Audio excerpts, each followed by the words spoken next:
Assalomu alaykum o'rtoqlar, yaxshimisizlar? Hozir sizlarga bitta narsani ko'rsatmoqchiman. Quyonim bolalarini emizmayapti deydiganlarga hozir bitta layfhack ko'rsataman. O'shandan keyin 2-3 marta shunaqa qilganinglardan keyin emizib ketish kerak. Shunda ham emizmasa, mana shunaqa qilib turasizlar sutdan chiqquncha. Bu quyon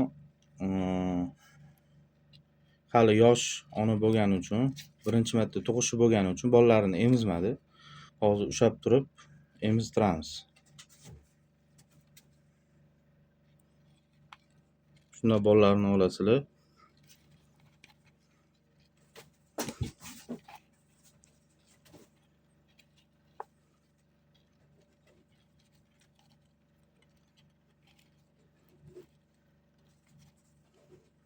Shunda qo'yib yuborsanglar, yelinini o'zi topib oladi. Xuddi mana shunaqa qilib 10 minut ushlab turasizlar. Bir kunda bir mahal. 2 mahal ham bo'ladi.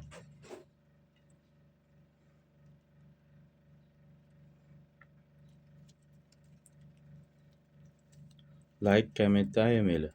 Sog' bo'linglar.